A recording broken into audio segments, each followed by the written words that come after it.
Olá, para você que acompanha o Grupo Norte de Comunicação, seja muito bem-vindo a mais um Ponto Norte. E hoje a gente recebe o senador Hamilton Mourão, general, que já foi também vice-presidente do Brasil. Seja muito bem-vindo. Sei que a sua agenda está muito corrida, mas você encontrou aí um tempinho para falar com todo o Brasil e com a população da região norte diretamente. Olha, Samira, é uma satisfação muito grande ter recebido o convite aqui, do Grupo Norte e principalmente que o grande, vamos dizer assim, público de vocês está situado na Amazônia, porque é uma área onde eu tenho família e por qual eu tenho muito carinho e ressalto em todos os lugares que eu vou a importância da Amazônia para o Brasil e para o mundo. Perfeito. Antes da gente começar aqui essa rodada de perguntas, de entrevista, vou dar aqui um breve resumo da biografia de Hamilton Mourão, do senador. Ele é um político general brasileiro, nascido em Porto Alegre em 1953, foi vice-presidente do Brasil de 2019 a 2023, ao lado de Jair Bolsonaro, e desde 2023 é senador pelo Rio Grande do Sul. Mourão tem uma carreira militar de destaque, tendo se aposentado em 2018, após ocupar várias oposições do comando do Exército, e em 2018 foi eleito vice-presidente, em 2022 foi eleito senador, mantendo sua influência política no Brasil. O senhor é filho de amazonense? Exatamente, Samira. O meu pai, nascido na cidade de Humaitá, lá no Amazonas, e eu tenho família, hoje ainda tenho uma tia viva, primos, primas, então o Amazonas é o meu segundo estado, vamos dizer assim. O senhor passou uma parte da sua vida em Manaus, na capital? Morei 3 anos em Manaus, já casado com meus filhos lá. O meu filho, quando ingressou na universidade, ingressou lá na Universidade Federal do Amazonas.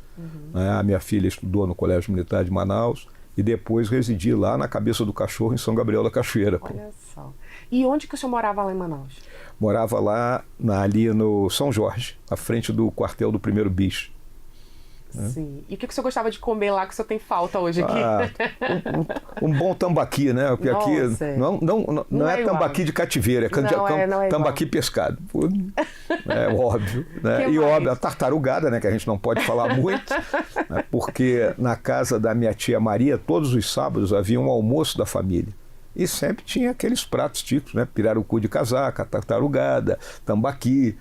Então, e hoje quando eu vou a Manaus e encontro lá meus primos e as minhas primas, sempre há um jantar, um almoço com essas comidas típicas lá do Amazonas. E o x-caboclinho? X-caboclinho também foi, mas não era um grande fã do x-caboclinho.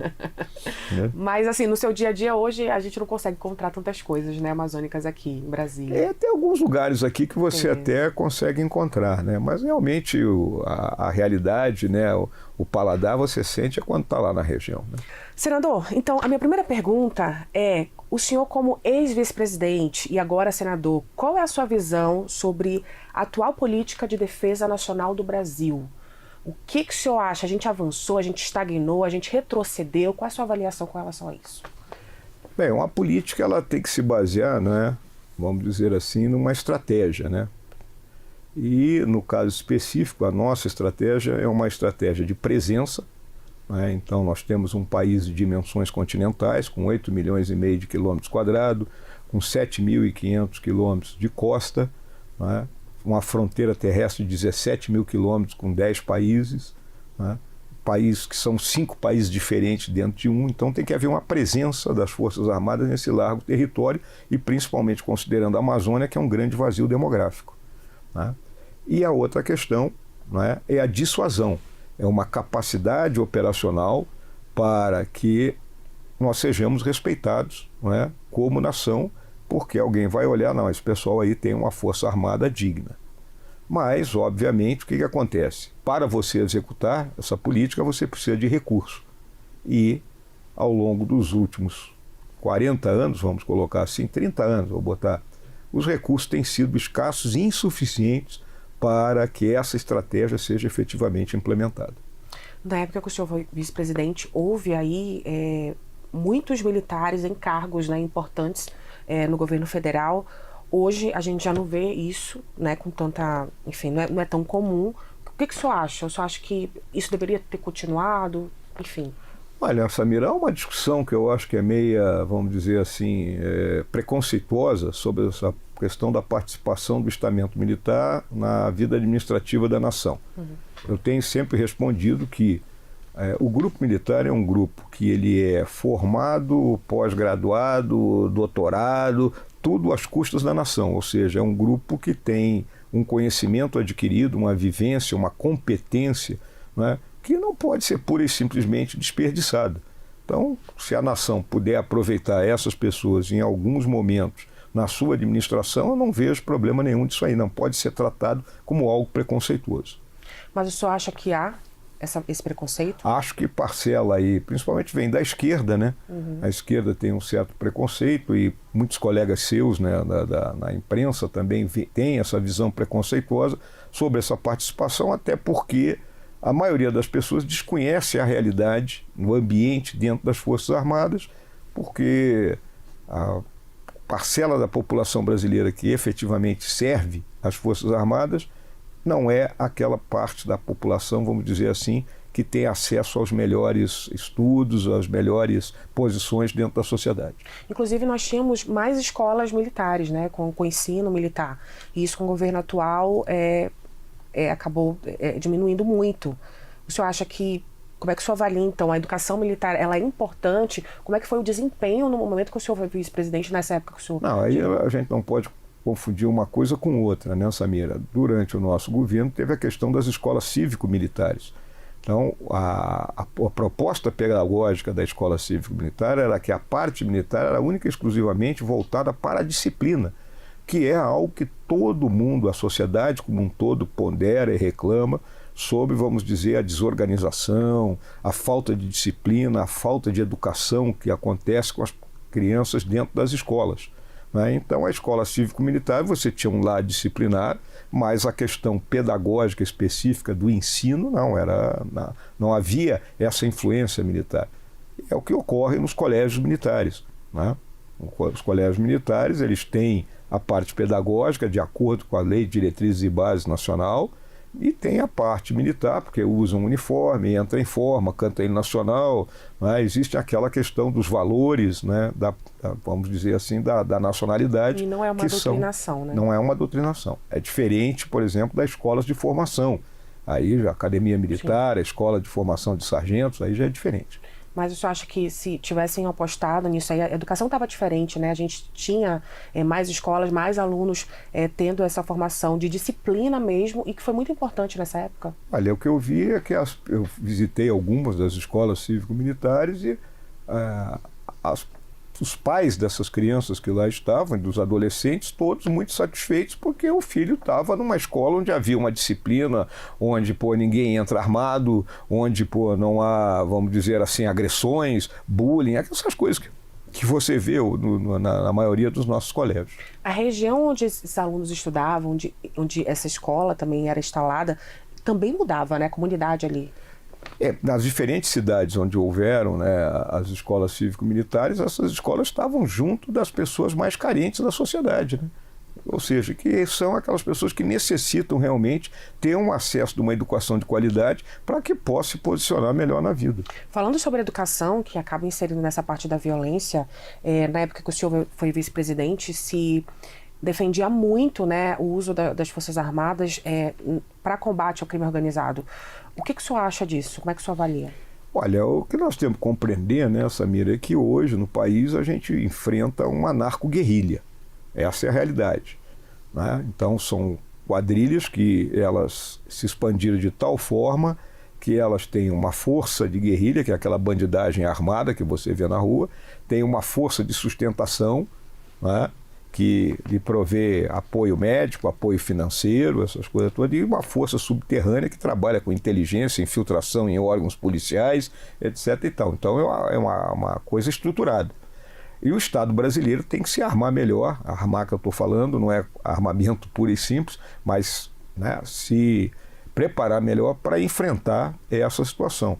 É óbvio, né, que se as polícias não têm condições em determinado momento de enfrentar vamos dizer, aquele braço que aparece, que todo mundo vê todo dia, que é a turma armada, né? O apoio da Força Armada, principalmente em ações de inteligência, de segurança, logística, é previsto até na nossa própria lei, não é? A lei complementar que estabelece as missões das Forças Armadas já prevê isso aí.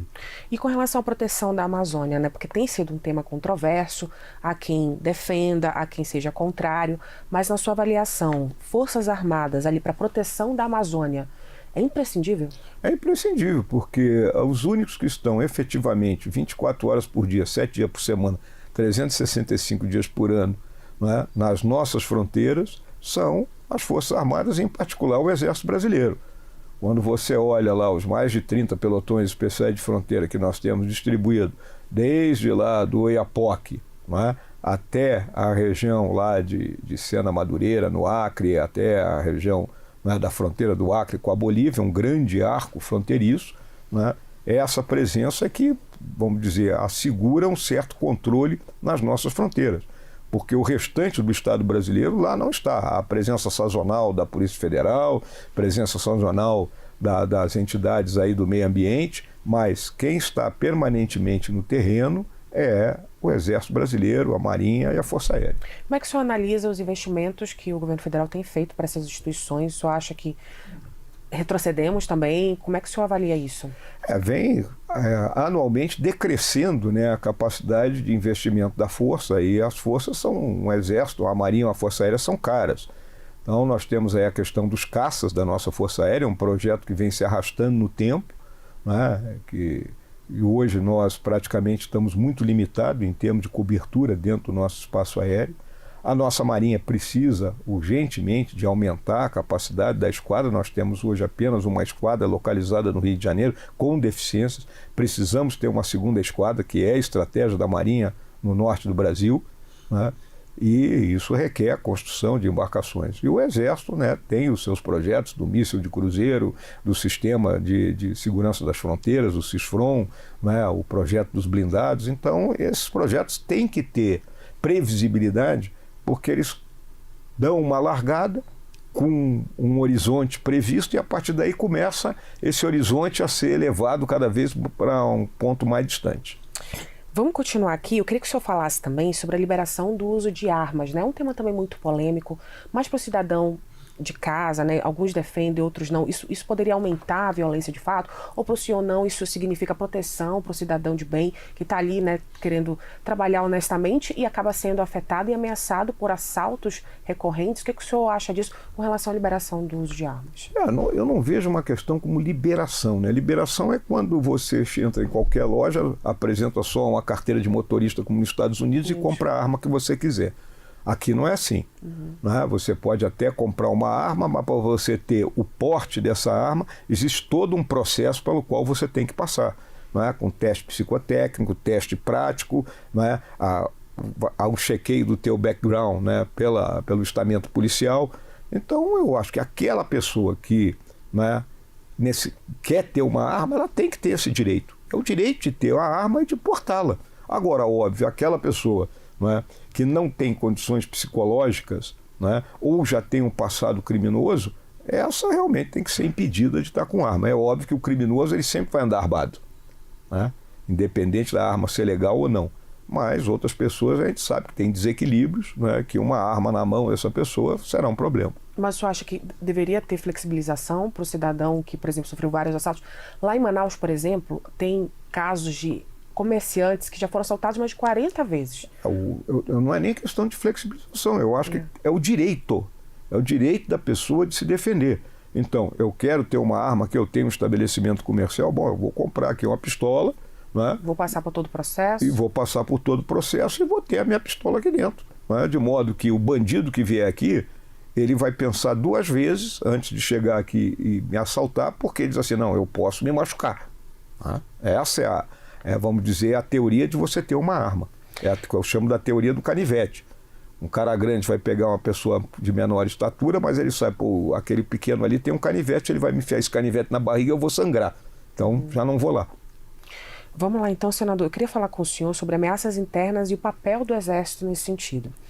Em 2021, o senhor afirmou que o Exército poderia intervir em situações de instabilidade política. E em um cenário hoje que a gente vê de polarização, né? Hoje o Brasil está dividido. Como é que o senhor vê o papel das Forças Armadas nessas questões internas? Olha, você tem que se balizar pela missão constitucional, né? Então, a missão constitucional, ela tem 3 fatores ali colocados, 3 tarefas, né? Vamos dizer assim. A primeira, a defesa da pátria, é muito clara, né? Tá? A segunda é a garantia dos poderes constitucionais, que leva, vamos dizer assim, àquela interpretação que se dizia das Forças Armadas como poder moderador, né? Mas o que significa a garantia dos poderes constitucionais? É a preservação do sistema democrático. Se alguém, né, vai colocar em xeque, né, o sistema democrático, que é uma opção hoje do povo brasileiro, é missão da Força Armada impedir que isso aconteça. E a terceira missão, que é por iniciativa de qualquer dos poderes, é a garantia da lei e da ordem, no caso específico que você se referiu anteriormente, do problema do crime organizado. Né? Pegando o gancho nisso, como é que o senhor avalia, então, essa denúncia da PGR contra o ex-presidente Jair Bolsonaro? O senhor é um dos testemunhas, né, que foram acionadas. Como é que o senhor avalia isso? Senhor... Olha, eu avalio que esse é um processo, né, político, né, são acusações, né, kafkianas, quando a gente observa. Né, não há em nenhum momento, né, vamos dizer assim, provas que possam colocar que houve, né, o golpe em andamento, né, ou seja, tropa foi colocada na rua, né, se atacou, né, as instituições, né, se buscou, né, matar fulano, beltrano. O que existe são conversas, né? Não há em nenhum momento o dedo específico do presidente da República, nem todas essas conversas. Então eu vejo que é uma perseguição muito clara à pessoa do presidente Bolsonaro, né, praticamente numa visão de um grupo, né, que hoje está encastelado dentro da Suprema Corte brasileira, que se arvorou, vamos dizer assim, de revisor do país, né, sem ter um voto para isso, né, e que procura praticamente expurgar a pessoa do presidente Jair Bolsonaro da vida política do país. O que de fato o senhor vai testemunhar, então, para o STF com relação a isso? Com o meu testemunho, simplesmente para dizer que ao longo dos 4 anos que eu convivi com ele na presidência da República, e o período, né, anterior a isso, né, durante a campanha eleitoral, e outro período que eu conheci na época, ambos servíamos, né, estávamos na ativa do Exército Brasileiro, isso já bem mais atrás, nos anos 80, em nenhum momento eu vi do presidente Bolsonaro a visão de que ele se pretendia se tornar um ditador dentro do país e por cercear a liberdade e os outros demais poderes, né, existentes, e tornar apenas vamos dizer assim, um regime aqui no Brasil de partido único e sem que legislativo e judiciário tivessem voz ativa. E o que o senhor acha que aconteceu com o Mauro Cid para falar todas aquelas coisas? O papel dele nisso? Eu vejo que a delação do Cid, né, ela foi praticamente uma coerção. Né?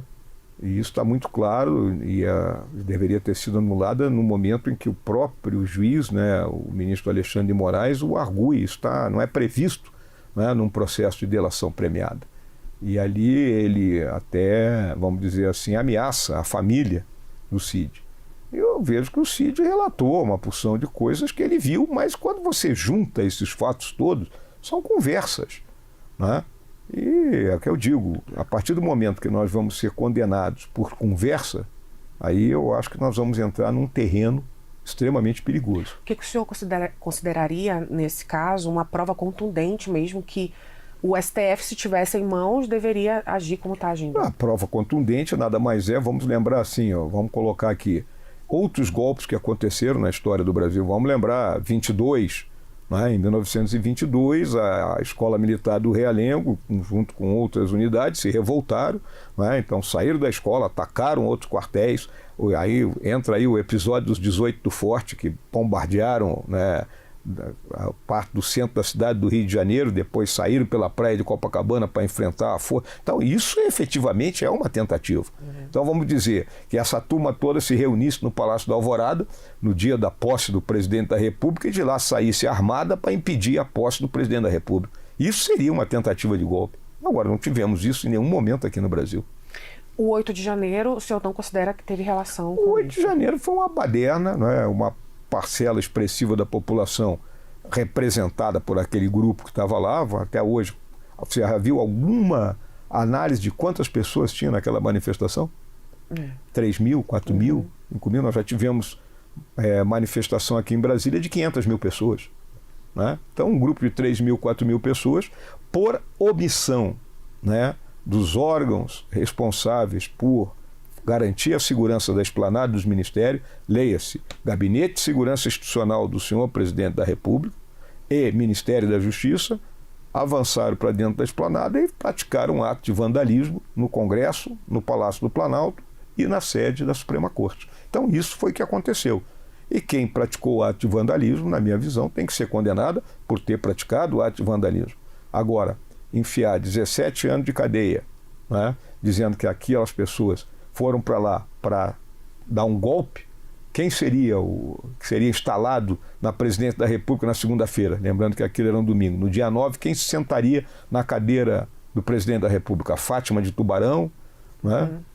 Então, realmente uma forçação de barra absurda essa questão do 8 de janeiro. O senhor defende a anistia? Sim, eu fui o primeiro que entrei com um projeto para anistia, né? Mas sempre colocando muito claramente, né, aquelas pessoas que efetivamente, né, causaram um dano ao patrimônio, que paguem esse dano ao patrimônio. Paguem em dinheiro, paguem em prestação de serviço comunitário, tem uma opção de penas que podem ser, né, aplicadas a essas pessoas. A decisão da STF, então, é desproporcional, e né? Vamos lembrar, né, 2013, 2016, nós tivemos baderna aqui em Brasília, aquela questão dos black blocs, invadiram, né, o próprio Congresso, invadiram, né, ali o Palácio do Itamaraty, quebraram tudo, quadros do Itamaraty, que eram quadros valiosos. Tem alguém preso? Tivemos incidente lá no Rio de Janeiro, onde morreu um cinegrafista, eu acho que da Bandeirante, né? Tem alguém preso? Então, olha como é 2 pesos e 2 medidas nisso aí. O senhor é a favor de uma reforma no sistema da justiça militar? Não, a justiça militar, ela segue o seu trâmite, né? Ela é uma justiça, vamos dizer assim, muito particularizada, porque ela atende um grupo específico em cima daquilo que é o Código, né, de Processo Penal Militar, né? Então, ela está estruturada, né, dentro das próprias unidades, onde o primeiro agente de justiça que tem é o comandante da unidade, né, que aplica essa justiça por meio de sindicância, de inquérito policial militar, quando for o caso. Você tem as auditorias militares espalhadas aí pelas diversas regiões militares do Brasil e chega na Corte Suprema, né, no STM, que são 15 ministros, 5 civis e 10 militares. 4 do Exército, 3 da Marinha e 3 da Força Aérea. Senador, eu queria falar com o senhor também sobre a situação, essas tensões que estão acontecendo ao redor do mundo, né, aqui perto, nos países vizinhos. Como é que o senhor acha que o governo Lula tem agido, né? Qual é a sua avaliação com relação a isso, a essas tensões, né, com a Venezuela, enfim, com a própria Argentina e com os próprios Estados Unidos, com o Trump agora fazendo todas essas mudanças? Bom, eu vejo que a política externa do governo Lula ela é ideologizada, né? É uma política que aplaude ditaduras como a Nicarágua, Cuba e a própria Venezuela, muita dificuldade para condenar o Maduro. Vamos lembrar que o regime venezuelano está completando 26 anos. É um caso clássico de tomada de poder usando os instrumentos da democracia, né? Então, pouco a pouco, foi calado o legislativo, o judiciário, né? Então, todos eles subordinados ao poder executivo, né? E, obviamente, né, você tem, né, uma visão ideológica em cima disso e não entendendo que o Brasil tem que se balizar pelo pragmatismo e pela flexibilidade, né? E o que significa isso? Significa que nós somos um país da civilização ocidental, que tem como valores a democracia, o Estado de Direito, o capitalismo, o pacto de gerações, mas temos interesses no mundo inteiro, né? Então a gente se baliza por esses valores, mas, por exemplo, temos hoje o maior parceiro comercial, a China, ok, trabalhamos com a China, independente do sistema de governo que haja naquele país, que não compete a gente estar julgando aquilo ali, né? E na questão aí hoje dos Estados Unidos, a gente tem que esperar clarear essa situação, porque efetivamente essa política tarifária, né, que o presidente Trump vem usando como arma, ela está totalmente fora de propósito. A gente tem que entender, né, até onde ele quer chegar com essas atitudes que vem tomando. E a Argentina é o nosso vizinho e nosso parceiro comercial aqui na América do Sul mais importante. Então, independente do governo que está lá, a gente tem que ter uma relação de Estado para Estado. Eu queria que o senhor falasse também das reformas, né, recentes aprovadas. A gente tem a reforma tributária que foi aprovada, foi vários dias, né, ali para discussão, tanto na Câmara quanto no Senado e tudo. O que o senhor achou da reforma do jeito que ela foi aprovada e está agora, né, para ser colocada em prática? Bom, eu votei contra, né? Votei contra primeiro a emenda constitucional que a instituiu e contra o próprio processo, né? Vamos dizer, a lei que regulamenta a reforma, porque o número de isenções colocadas ali dentro é enorme, o que causa que nós vamos ter um imposto de valor agregado lá em cima.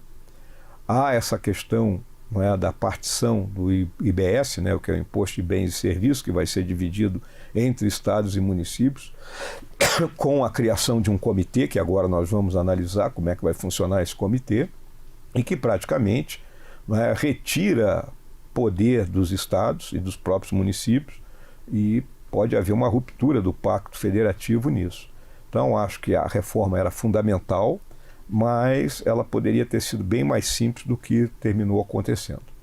E contra todas essas medidas, que na verdade, o que o senhor acha com relação a essas medidas que o presidente Lula tem feito para reduzir o preço dos alimentos, zerando os impostos aí, pelo menos dos principais, né, da cesta básica? Você acha que vai funcionar ou é paliativa essas medidas? Na realidade, nós estamos vivendo um processo inflacionário por uma razão muito simples, né? O governo do presidente Lula é um governo gastador.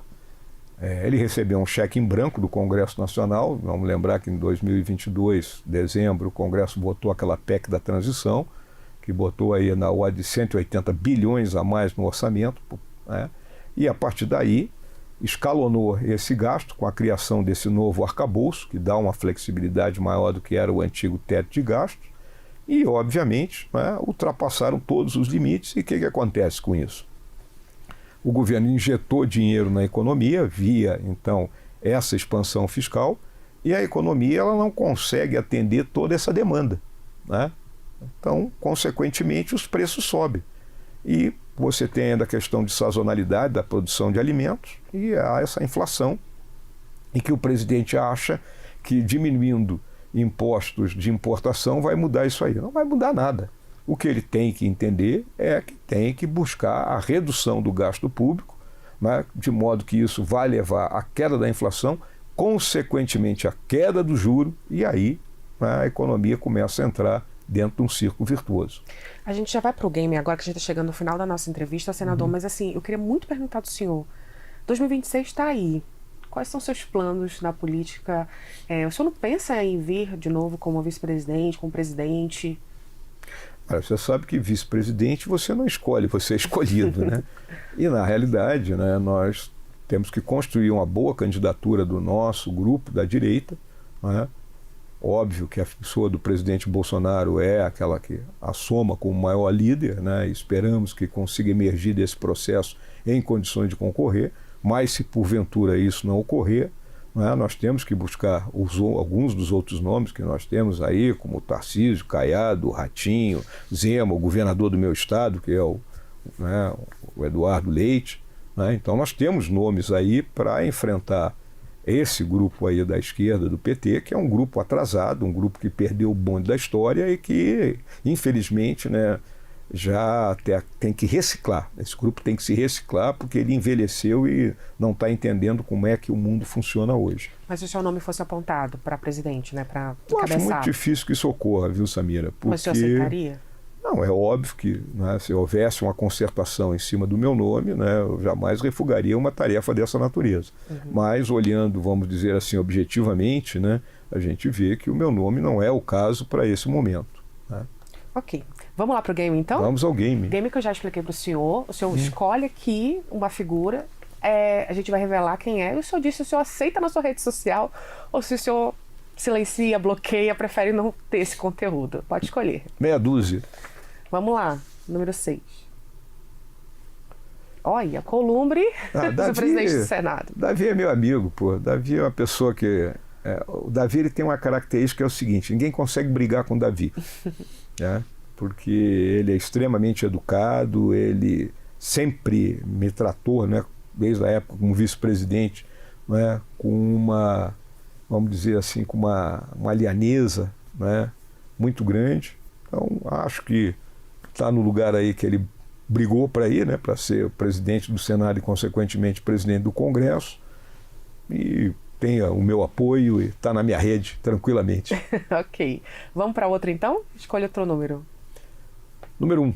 Número 1. Alexandre de Moraes, presidente do STF. É muito complicado você estabelecer uma crítica assim tão forte a um ministro do STF, mas acho que o ministro Alexandre de Moraes, ele ultrapassou os limites, né, ao se apresentar como vítima, investigador, denunciador e julgador desses processos, né, e de estar encarregado de vários inquéritos e principalmente de um inquérito que se arrasta desde abril de 2019. Esse inquérito ele já está saiu da creche, já está no primeiro ano do ensino fundamental. Né? Então, o ministro Alexandre de Moraes, sou ministro, não está na minha rede. Ok. Vamos escolher outro número, então, senador? Escolha aí o... Número 3. 3. Quem será? Olha, Mauro Cid. Cid eu conheço desde que tinha 2, 3 anos de idade, é um guri excepcional. Lamentavelmente, né, se perdeu nessa, vamos dizer, nessa proximidade na política. A gente tem que ter muita sensibilidade, nós militares, quando trabalhamos junto a uma autoridade do nível com que ele trabalhou. Eu o visitei durante o período que ele estava preso, sou muito amigo. O avô do Cid foi meu comandante quando eu era cadete na Academia Militar. O pai dele é muito meu amigo. O Cid está na minha rede. Está na sua rede, com certeza. Está na minha rede. A gente tem agora um presente do Grupo Norte de Comunicação. Vou pedir para o nosso colega Jairo Coelho aqui trazer... Pode entrar, já não tem problema não aparecer. Obrigada. A gente preparou aqui um presente muito especial. O senhor deve conhecer alguns aqui, eu imagino. Tenho certeza que sim. Mas é um presente para o senhor. A gente está trazendo aqui uma cachaçinha do Jambu. Não sei se o senhor consome em algum momento bebida alcoólica. Mas é muito apreciada. Como diria aquele personagem, né? Eu gosto. Aqui o senhor com certeza conhece, que é o chocolate, a bala de cupuaçu. Sim, a balinha de cupuaçu. Que é o chocolate com um recheio de cupuaçu. Aqui é o sapo muraquitã, para fazer aquele barulhinho, que é da lenda indígena que dá sorte. Sim. Ó. Isso entrou na mata, é o que mais ouve. E esse aqui é o Guaraná de Maués, da Guaraná banca de da Maués. Japonesa lá do mercado, Adolfo Lisboa. E Maués tem uma particularidade que a loja maçônica de Maués leva o nome do meu avô, é a loja Hamilton Mourão. Ah, olha só, que bacana, tá vendo, né? Tá vendo que o senador Hamilton Mourão tem muita história com o nosso norte, com o nosso Amazonas, tá tudo enraizado lá, né? Então daqui é um presente do Grupo Norte de Comunicação. Muito obrigado, Samira. Muito Parabéns obrigado pelo seu trabalho. A gente está aqui à disposição, sempre que o senhor quiser falar diretamente com a população do Norte ou para todo o Brasil pelo Portal Norte, a gente está aqui à disposição, tá bom? E muito obrigado pela sua vinda aqui. Muito obrigado, Samira. Agradeço a oportunidade aí dada pelo Grupo Norte e deixo só a última mensagem. A selva nos une, tudo pela Amazônia. É isso. É isso, minha gente. Muito obrigada pela sua audiência. Lembre que você pode ver e rever esse episódio quantas vezes você quiser no portalnorte.com.br e até a próxima, até semana que vem. Tchau, tchau.